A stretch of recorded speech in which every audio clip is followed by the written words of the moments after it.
সুপ্রিয় দর্শক আসসালামু আলাইকুম। দেশ ও প্রবাসে যে যেখানে আছেন আপনাদের প্রত্যেককে শুভেচ্ছা জানাচ্ছে। আজকে নতুন একটি প্রতিবেদন দেখতেই পাচ্ছেন আমার সামনে একটি আপু আসছে। আপুটা দেখতে অনেকটাই সুন্দর। আসলে কেন আসছে প্রতিবেদনে বা কী বলতে চাই চলুন কথা বলেই জানার চেষ্টা করি।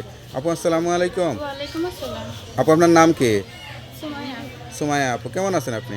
জি আলহামদুলিল্লাহ আছি। ভালো আছেন? জি। আপনি তো দিন দিন আরও সুন্দর হয়ে যাচ্ছেন, এই সুন্দরের রহস্যটা কি আসলে? শুকাই গেছে গার ভাই আগের দিনে। কই আগের সাথে মনে হচ্ছে আরও ভালো হয়েছেন বেশি। না আগে তাও মোটা কাটা ছিলাম, এখন আর শুকাই গেছে গা তো কালো হয়ে গেছে। অসুখ টসুখ হয়েছিল নাকি? ভাই জ্বর এসেছিল মাঝখানে, তার লেগে শুকাই গেছিলাম। আচ্ছা আচ্ছা। তো এখন পরিবারে কে কে আছে আপনার?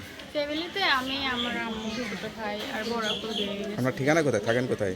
থাকি কুমিল্লা চান্দিনা থানা। আচ্ছা আচ্ছা। তো কী আশা করে আসছেন প্রতিবেদনে? আইসি যে ভাই ফলে একটা মাস করলে জীবন সঙ্গী বানাবো এই আশা নিয়ে আসছি।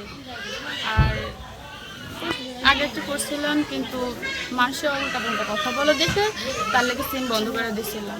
তো আমি চাই একটা ভালো মনের মানুষ যে আমার পাশে সে খারাপে। আমার আম্মুটা বুড়া মানুষ, কোনো কাজ কাম করতে পারে না, আমি কাজ করি আরেকজনের বাসা সেলাই মেশিনে।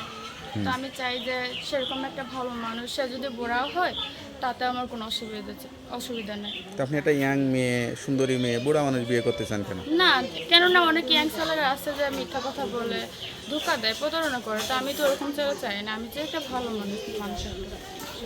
সবচেয়ে কষ্ট লাগে কোন বিষয়টা নিজের কাছে এখন? কষ্ট লাগে যে এই যদি আব্বু থাকতো তাহলে আজকে আমার এই দিনটা খাওয়া লাগতো না, বা এত কষ্ট করে একজনের বাসায় সেলাই মেশিনের কাজ করা লাগতো না।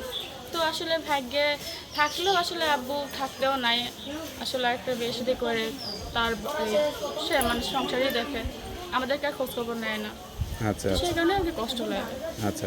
তো এখন যদি আপনার কথা সত্যি হয়, অনেকেই সত্যি সত্যি ভালোবেসে বিয়ে শাদী করতে চায়, নাম্বারটা তো দেওয়া যাবে? হ্যাঁ নাম্বার দেওয়া যাবে। নাম্বারটা কি মুখস্থ আছে? নাম্বার? হ্যাঁ, হ্যাঁ মুখস্থ তা আছে। একটু বলে দেন।